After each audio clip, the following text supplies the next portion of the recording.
সব আধুনিক যে মসজিদের যে প্রস্তাবনা এই সকল কিছুর বাস্তবায়ন আমরা আমাদের নতুন সেন্ট্রাল মসজিদে করব। এর বাইরে আমাদের ক্যাম্পাসের প্রত্যেকটা হলের মসজিদগুলো আমরা সংস্কার করছি, উপাসনালয়গুলো আমরা সংস্কার করছি। আমাদের বিশ্ববিদ্যালয়ের মেডিকেল সেন্টার, যেটাকে আগে নাফা সেন্টার বলা হতো, সেই মেডিকেল সেন্টারের আমূল পরিবর্তন হয়েছে। ইফতার এবং সেহরি করার চেষ্টা করব এবং এর মধ্যে অনেক বরকত আছে। আপনাদেরকে ফরমালি ডাকসুর পক্ষ থেকে দাওয়াত পৌঁছে দেওয়া হবে। ইনশাল্লাহ আমরা একসাথে বসে ইফতার করব এবং আপনাদের কাছ থেকে আমরা আমাদের পরামর্শগুলো নিব। আমরা আমাদেরকে নিয়ে পর্যালোচনা করতে চাই, আমাদের কোন কোন জায়গায় আরও ইমপ্রুভ করা দরকার। বিশ্ববিদ্যালয়ের শিক্ষার্থীদের কাছে আমরা রেগুলার যাচ্ছি, তাদের কথা শুনছি, সে আলোকে আমরা আমাদের কাজগুলো রেগুলার বাস্তবায়ন করার চেষ্টা করছি। ডাকসু যখন আমরা দায়িত্ব নিয়েছিলাম, আমরা বলেছিলাম আমরা শিক্ষার্থীদের নেতা হব না, আমরা তাদের প্রতিনিধি হব। শিক্ষার্থীদের কাজ হচ্ছে আমাদেরকে প্রশ্ন করা, আর ডাকসুর আমরা যারা প্রতিনিধি নির্বাচিত হয়েছি আমাদের কাজ হচ্ছে কাজ করে যাওয়া। এবং আমরা প্রতি মুহূর্তে আমরা আমাদেরকে সেই প্রতিনিধি হিসাবে আমরা আমাদের কাজ অব্যাহত রেখেছি। ডাকসু নির্বাচন পরবর্তী আজকে 5 মাস পার হচ্ছে। আমরা ইতিমধ্যে শিক্ষার্থীদের কাছে যে কমিটমেন্টগুলো দিয়েছিলাম, আলহামদুলিল্লাহ প্রত্যেকটা কমিটমেন্ট আমরা অ্যাড্রেস করার চেষ্টা করেছি। কিছু কাজ ইতিমধ্যে বাস্তবায়ন হয়ে গেছে, কিছু কাজ প্ল্যানিং অবস্থায় এক্সিকিউশন লেভেলে আছে। তো আলহামদুলিল্লাহ আমরা যেই কমিটমেন্ট দিয়েছি প্রত্যেকটা কমিটমেন্ট বাস্তবায়ন হবে। তার চেয়ে আমরা বহুগুণ বেশি কাজ করে পরবর্তী যারা আসবে তাদের জন্য চমৎকার একটা ক্যাম্পাস রেখে যাবো ইনশাআল্লাহ। আজকে আমরা এসেছি ঢাকা বিশ্ববিদ্যালয় শারীরিক শিক্ষা কেন্দ্রের এখানে আমাদের যে উন্নয়ন প্রকল্প সেটার অগ্রগতি দেখার জন্য। বিশ্ববিদ্যালয়ের শিক্ষার্থীদের অনেক দিনের দাবি, বিশেষ করে নারী শিক্ষার্থীদের তাদের জন্য একটা আলাদা জিমনেশিয়াম করা। তো এর আগে এটা নিয়ে অনেক কথা হয়েছে, আলাপ হয়েছে, বিভিন্ন স্মারক দেওয়া হয়েছে বিশ্ববিদ্যালয়ের প্রশাসনকে। আলটিমেটলি এই জিমনেশিয়ামটা হয়নি। একটা জিমনেশিয়াম আছে, সেটা খুবই জীর্ণ অবস্থায়, সেখানে ছাত্র এবং ছাত্রী সবার জন্য আলাদা শিফটে জিম করতে হতো। তো আমরা দায়িত্ব নেওয়ার পর আমরা চেষ্টা করছিলাম, বিশ্ববিদ্যালয় প্রশাসনকে বলেছি, কিন্তু বিশ্ববিদ্যালয় প্রশাসনের যেই মুখস্থ উত্তর যে ফান্ড নেই, যার জন্য চাই সেটা যতই যৌক্তিক দাবি হোক তারা এক বাক্যে বলে দেওয়া হচ্ছে আমাদের ফান্ড নেই। তো আমরা বসেছিলাম না, আমরা চাইলে বিশ্ববিদ্যালয় প্রশাসনের ফান্ড নিয়ে কথা বলে আমরা বসে থাকতে পারতাম, কিন্তু আমরা চেষ্টা করেছি। আমরা অ্যালামনাইদের কাছে গিয়েছি, যারা রিসোর্স পার্সন আছে তাদের কাছে অ্যাপ্রোচ করেছি। তো অ্যালামনাইদের মাধ্যমে আমাদের বিশ্ববিদ্যালয়ের জিমনেশিয়াম আলাদাভাবে নারীদের জন্য আলাদা একটা জিমনেশিয়াম তৈরির কাজ শেষ পর্যায়ে আজকে আমরা পরিদর্শন করে আপনাদেরকে দেখাবো। একই সাথে আমাদের এই যে শারীরিক শিক্ষা কেন্দ্র সেন্ট্রাল ফিল্ড, এই মাঠটা দীর্ঘদিন ধরে মানে প্রতিষ্ঠার পর থেকে ওইভাবে সংস্কার হয় নাই, জাস্ট হচ্ছে কিছু অবকাঠামোগত কাজ হয়েছে।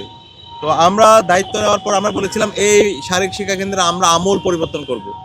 সে আলোকে আমরা বিভিন্ন জায়গায় অ্যাপ্রোচ করেছি। সর্বশেষ আমাদের বিশ্ববিদ্যালয় ভিসির সহযোগিতায় বিসিবি আমাদেরকে ফান্ড করেছে এবং ডক্টর আসিফ নজরুল স্যার আমাদেরকে সার্বিকভাবে সহযোগিতা করেছে।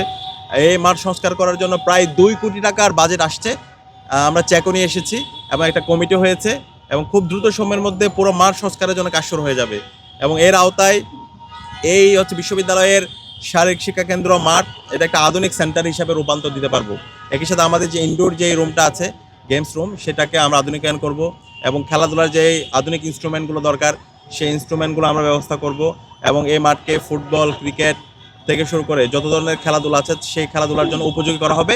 একই সাথে মাঠের নিরাপত্তা নিশ্চিত করা। আপনারা জানেন এই মাঠের মধ্যে আগে এখানে হচ্ছে মাদকের আখড়া ছিল এবং এই মাঠটা যেন আমরা নিরাপদ করতে পারি, পুরো মাঠে সিসিটিভি স্থাপন করা এবং এই যে মেডিকেল কলেজের যে গেটটা আছে এদিক দিয়ে বহিরাগতরা আসে এবং এখানে এসে বিভিন্ন ধরনের অকারেন্স তারা ঘটিয়েছিল, এটা যেন না হয়। পুরো দেওয়াল দিয়ে মাঠটাকে সুরক্ষা নিশ্চিত করা এবং যা যা করা দরকার এই সকল কাজগুলো আমরা করব। তো আমরা কথার চেয়ে কাজ দিয়ে নিজেদেরকে প্রমাণ করতে চাই, আমরা গলাবাজি করতে চাই না। শিক্ষার্থীদের কাছে আমরা আমাদের কাজ দিয়ে আমরা নিজেদেরকে প্রমাণ করতে চাই। আলহামদুলিল্লাহ ইতিমধ্যে আমরা আমাদের প্রত্যেকটা কাজ শিক্ষার্থীদের কাছে আমরা হাজির করেছি।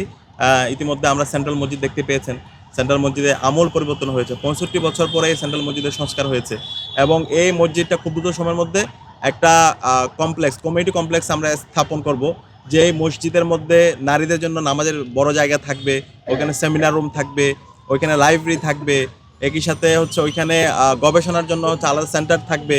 সব আধুনিক যে মসজিদের যে প্রস্তাবনা এই সকল কিছুর বাস্তবায়ন আমরা আমাদের নতুন সেন্ট্রাল মসজিদে করব। এর বাইরে আমাদের ক্যাম্পাসের প্রত্যেকটা হলের মসজিদগুলো আমরা সংস্কার করছি, উপাসনালয়গুলো আমরা সংস্কার করছি। আমাদের বিশ্ববিদ্যালয়ের মেডিকেল সেন্টার, যেটাকে আগে নাফা সেন্টার বলা হতো, সেই মেডিকেল সেন্টারের আমূল পরিবর্তন হয়েছে। এর পাশাপাশি আমাদের টিএসসিতে নাগরিক সেবা কেন্দ্র হয়েছে, যে নাগরিক সেবা কেন্দ্রে শিক্ষার্থীরা এখন টিএসসিতে গিয়ে তার পাসপোর্ট থেকে শুরু করে যত নাগরিক সেবা দরকার সেই সেবাগুলো তারা নিতে পারবে। এবং সবচেয়ে বড় কাজ হচ্ছে বিশ্ববিদ্যালয়ে 2841 কোটি টাকার একটা অধিকতর উন্নয়ন প্রকল্প এসেছে, যে প্রকল্পের আওতায় ছাত্রীদের জন্য 5টা হল এবং ছাত্রদের জন্য 5টা হল, মোট 10টা হল নির্মাণ হবে। এবং এই হল নির্মাণের কাজ ইতিমধ্যে ড্রাফট করার জন্য বাজেট দিয়ে দেওয়া হয়েছে এবং খুব দ্রুত সময়ের মধ্যে হল নির্মাণের কাজ শুরু হবে। তো এই হল নির্মাণগুলো যদি কাজ শেষ হয়, ইনশাআল্লাহ এই ঢাকা বিশ্ববিদ্যালয়ে কোনো ধরনের আবাসন সংকট থাকবে না। একই সাথে আমরা বিশ্ববিদ্যালয় প্রশাসনের সাথে গতকালকেও আলাপ করেছি।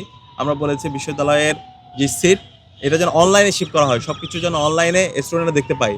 ফার্স্ট ইয়ারের শিক্ষার্থীরা এসে সে কয় নাম্বার রুমে থাকবে সেটা অনলাইনের মধ্যে, ওয়েবসাইটের মধ্যে দিয়ে দেওয়া হবে। এবং তার যেদিন ছাত্রত্ব শেষ হবে সেদিনেই আবার নতুন একজনকে অ্যালটমেন্ট দিয়ে দেওয়া হবে। তো এই ধরনের ট্রান্সপারেন্সি যদি আমরা ইনশিওর করতে পারি, তাহলে আগের মতো হল কেন্দ্রিক যেই আমরা আদুবাইয়ের আস্তানা দেখতে পেয়েছি সেটা আমরা এখন আর দেখতে পাবো না। আগে দেখা গেছে আপনার হচ্ছে অনার্স মাস্টার শেষ হওয়ার পরে চাকরি না পাওয়ার আগ পর্যন্ত হলে থেকে যেত, অথবা কেউ পলিটিক্স করে সেই পলিটিক্স হচ্ছে শেষ পর্যন্ত সেই 7 বছর 8 বছর ধরে সে ক্যাম্পাসের মধ্যে, হলের মধ্যে থেকে যেত। তো এখন আমরা জুলাই বিপ্লব পরবর্তী আগের ধারায় কেউ যদি রাজনীতি করতে চায় অথবা হলে থেকে যেতে চাই, সেই রাস্তা আমরা আর রাখবো না। আমরা সুন্দর একটা ট্রান্সপারেন্ট সিস্টেম ইতিমধ্যে ডেভেলপ করেছি এবং সেটা আমরা বাস্তবায়ন করব। একই সাথে নারী শিক্ষার্থীদের দীর্ঘদিনের দাবি ছিল, শিক্ষার্থীদের দাবি হচ্ছে মাতৃত্বকালীন ছুটি। এই মাতৃত্বকালীন ছুটি ইতিমধ্যে সিন্ডিকেট অ্যাপ্রুভ হয়েছে এবং খুব দ্রুত সময়ের মধ্যে এটা বাস্তবায়ন আপনারা দেখতে পাবেন। একই সাথে সন্ধ্যাকালীন বাস, যেটা শিক্ষার্থীদের দীর্ঘদিনের দাবি, সেটা আমরা চালু করেছি এবং শনিবারের বাস সার্ভিসটা খুব দ্রুত সময়ের মধ্যে চালু হবে এবং নারীদের জন্য আলাদা